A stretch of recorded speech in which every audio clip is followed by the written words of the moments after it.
시청자 여러분 안녕하십니까? VOA 뉴스투데이 시작합니다. 아프간에서의 미군 철수가 계속 논란이 되고 있는 가운데 조 바이든 대통령이 한국 등 동맹국과 아프가니스탄의 상황은 근본적으로 다르다고 말했습니다. 또 한국이 침략을 받을 경우 방위 조약에 따라 대응에 나설 것임을 분명히 밝혔는데 국무부 역시 동맹이 힘의 원천이라며 동맹 관계의 중요성을 거듭 강조했습니다. 첫 소식 함지하 기자가 보도합니다. 조 바이든 대통령은 19일 아프간과 한국이 근본적으로 다른 상황이라고 강조했습니다.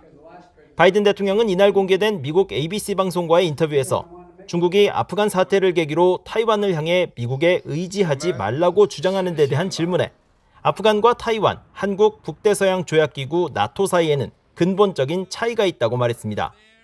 그러면서 타이완이나 한국은 내전에 근거한 협정이 아니라 통합정부에 근거한 협정을 맺은 상황으로 이들 정부는 악당들이 자신들에게 나쁜 짓을 하지 못하도록 막기 위해 노력하고 있다고 밝혔습니다. 바이든 대통령은 이어 한국 등 동맹에 대한 침략에 미국이 대응할 것이란 점을 분명히 했습니다.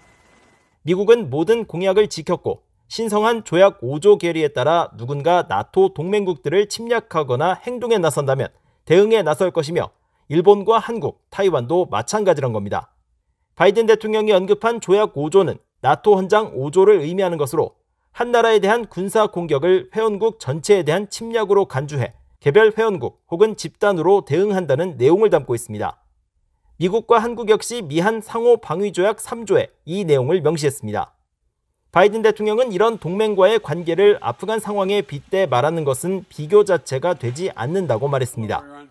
네드 프라이스 국무부 대변인도 19일 정례 브리핑에서 아프간 사태를 계기로 동맹에 대한 미국의 시각이 바뀔 수 있다는 우려를 일축했습니다. It is safe to say that this administration has prioritized our system of alliances and partnerships in profound ways. And we've done that because we recognize them as a profound source of strength. 프라이스 대변인은 이어 우리가 하는 일은 미국 국민과 우리의 안보 번영에 있어 가장 중요하다고 할 수 있는 위협과 기회들에 초점을 맞추는 것이라면서 이런 이유로 바이든 행정부는 전 세계뿐 아니라 인도 태평양 지역의 파트너와 동맹에 초점을 맞추고 있다고 말했습니다. 한편 이날 프라이스 대변인은 동맹국을 통해 얻는 미국의 이익이 무엇이냐는 질문에 한반도의 비핵화 문제를 예로 들었습니다. 한반도 비핵화는 미국의 국가안보 이익뿐 아니라 일본과 한국의 이익을 증진하기 때문에 미국이 일본, 한국 동맹과 함께 북한의 핵과 미사일에 대응하고 있다는 설명입니다. 프라이스 대변인은 그러면서 미국은 남북 관여와 대화를 지지하고 있고 북한 주민들의 인도적 역경에도 계속 집중할 것이라고 밝혔습니다. VOA 뉴스 함지하입니다. 미국 국무부가 19일 미국인들이 북한으로 여행하지 않도록 강력히 경고한다고 거듭 밝혔습니다. 국무부 대변인실 관계자는 이날 미국 내 일부 민간단체가 최근 국무부에 북한 여행금지 조치 해제를 요청한 데 대한 VOA의 질문에 해외에서 미국인들의 안전과 보안은 우리의 가장 큰 우선순위로 북한에 대한 여행주의보는 여전히 유효하다고 밝혔습니다.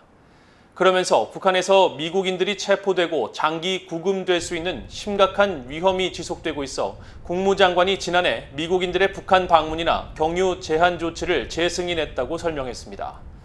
앞서 미국 내 대북 인도주의 지원단체 관계자들은 17일 국무부 관리와의 면담에서 북한 여행금지 조치 해제를 요청했으며 미국과 한국의 민간단체 연합인 코리아 피스나우도 국무부에 서한을 보내 같은 요청을 했었습니다. 신종 코로나 바이러스 백신 국제 공동구매 프로젝트인 코백스가 북한에 중국산 백신을 추가 배정했습니다. 북한은 올해 초 배정된 아스트라제네카 백신도 도입이 지연되는 등 세계에서 백신 접종이 이뤄지지 않은 거의 유일한 국가인데 백신 공급이 언제 이뤄질 수 있을지 여전히 불투명한 상황입니다. 안소영 기자가 취재했습니다. 코백스가 북한의 중국산 코로나 백신인 시노백 297만 회분을 배정했습니다. 에드윈 살바도르 세계보건기구 WHO 평양사무소장은 19일 VOA에 보낸 이메일에서 이같이 확인하고 이번 제안에 대한 북한 당국의 답변을 기다리고 있다고 말했습니다. 이로써 북한에 배정된 백신은 앞서 지난 1월 배정된 아스트라제네카 백신 199만 2천 회를 포함해 모두 500만 회분입니다. 살바도르 소장은 북한이 백신을 전달받기 위해 필요한 기술 요건을 완료할 수 있도록 WHO가 지원하고 있다고 설명했습니다. 그러면서 북한이 과거 통상적 예방접종에 있어 좋은 실적을 거뒀기 때문에 저온 유통 실행 계획과 모니터링 등에 대한 적절한 기술 지원이 있으면 북한 내 접종 체계와 유통망으로도 코로나 백신을 분배할 수 있을 것이란 과거의 설명을 되풀이했습니다. 이번 코백스의 추가 대북 백신 배정에 의료 전문가들은 예상된 수순으로 풀이했습니다. Both received approval for emergency use in May and June. And as you know, China has signed an agreement where Chinese government will provide these two vaccines through the COVAX program so that could be distributed to the recipient countries. So it's not a surprise to me that these two vaccines have been offered to a number of countries, including North Korea. 문제는 북한 당국의 모호한 태도입니다. 북한은 현재 아프리카 독재 국가 에리트레아와 함께 전 세계 194개 나라 가운데 백신 접종이 이루어지지 않은 2개 나라 가운데 한 곳입니다. 앞서 유엔 아동기금 유니세프는 VOA에 북한 당국이 코백스와 합의해야 하는 준비 작업을 마무리하지 않고 있다고 밝혔었습니다. 일각에서는 북한 당국이 아스트라제네카나 중국산 시노백의 불신이 높기 때문이란 지적도 나오고 있습니다. 한국 국정원사나 국가안보전략연구원은 지난달 간담회에서 북한 지도부가 아스트라제네카 백신의 부작용을 우려해 수용을 거부하고 중국산 백신은 효능에 대한 불신으로 도입을 주저하고 있다고 밝힌 바 있습니다. 하지만 정부의 무능력으로 백신을 국제사회 지원에 전적으로 의존하면서도 이렇게 도입을 계속 미루는 것은 무고한 북한 주민의 건강, 안전만 위협하는 무책임한 행태란 비판도 제기되고 있습니다. VOA 뉴스 안소영입니다. 북한 남포항에 최근 하얀 포대를 실은 대형 선박들이 잇따라 포착돼 식량이나 비료의 대거 유입 가능성이 제기되고 있습니다.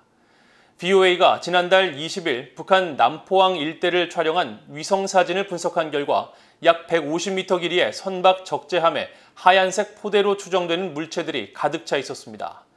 이 지점에서는 지난 6월에도 177m 길이의 대형 화물선이 하얀색과 황토색의 포대 추정 물체를 하역하는 모습이 포착되는 등 6월부터 최근까지 최소한 대형 선박 5척이 하얀색 포대를 싣고 남포항에 입항해 보름가량 머문 뒤 떠난 것으로 확인됐습니다.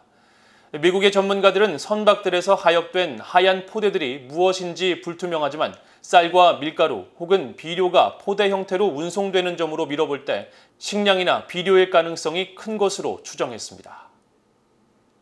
국무부가 18일 발표한 2020 연례 미국 정부 국제법 실무 사례집에서 지난해 미국 정부가 북한에 취한 사법 조치를 자세히 소개했습니다. 보고서는 재무부가 지난해 10월 제재 목록에 있는 북한과 관련한 490개의 단체와 개인에 대해 계속 거래 금지를 유지하기로 한 사실을 설명했습니다. 또 국무부와 재무부, 상무부 등 3개 부처가 지난해 9월 북한의 불법 탄도미사일 조달 활동을 경고한 합동주의보를 발령했다고 전했습니다. 아울러 국무부가 지난해 북한을 대테러 비협력국, 종교자유 특별우려국으로 재지정하고 미국인들의 북한 여행 금지 조치를 1년 더 연장했다고 밝혔습니다. 이어 북한의 최종적이고 완전히 검증된 비핵화가 달성될 때까지 각국이 단결해야 한다고 밝힌 체리스 노만 샬렛 유엔 주재 미국 부대표의 발언을 거듭 강조했습니다. 이상으로 VOA 뉴스투데이를 모두 마칩니다. 시청해주신 여러분 고맙습니다.